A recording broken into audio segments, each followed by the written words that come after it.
when you're working and you're living in a big gray city and things like that, sometimes it's hard to remember that when you're drawing you can do anything you want. I used to think of it as an escapism, but I don't really like to think that I have anything to escape from. But it's nice to have those sort of ways of going out into some sort of other dreamlike place. I find sometimes too, from talking to people who look at my work, they can find that as well, and I really like that I can provide that for people in a way. Before it was sort of inspired by tattoo style, now it's more inspired by the artistic integrity of other tattoo artists. Like, the people I work with have such incredible dedication to accuracy and design that it's really inspiring to try and emulate that in work, and always do your best, because there's a difference in the permanence of a painting and the permanence of a tattoo.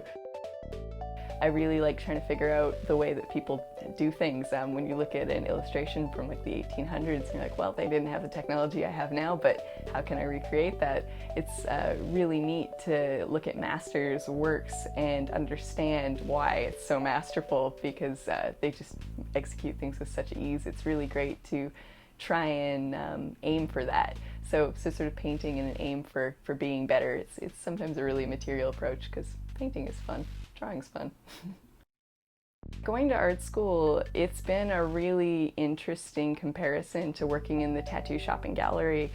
I really value having those two different worlds to participate in, because on one hand, art school is wonderful because you're surrounded by like-minded people all learning similar things, working through, figuring themselves out. And on the other side, it's very closed off. And then the tattoo shop is very much the opposite of that.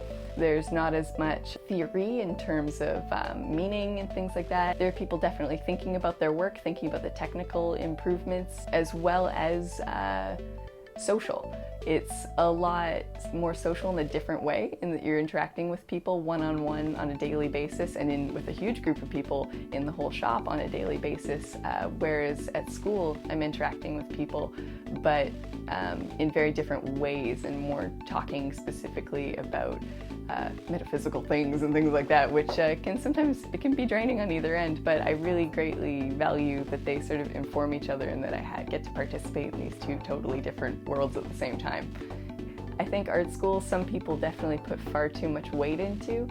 There's nothing wrong with being self-taught. I've met a million wonderful self-taught artists that are like more talented than I am. Some people think art school is gonna prepare them for some magical industry that I'm not sure exists. Like, especially in the illustration program that I'm in, there seems to be this huge drive to commercialism in ways of marketing your work, which is important because we all have to eat, but I also find on the opposite side, in the fine art sense of it, it sometimes is pushing to a magical gallery system without talking about the financial side of things. And I think both of those, you got to keep it all in mind at the same time. You got to remember why you're doing things, and I think it's important not to let art school suck like the love of work out of you. You got to remember why you love painting. Hi, my name's Alison Woodward, and I'm an illustrator. Whenever I get super stressed or really, not worried, but bogged down by it, I remember that I go to school to draw pictures. How, like, that's fantastic. I'm so lucky.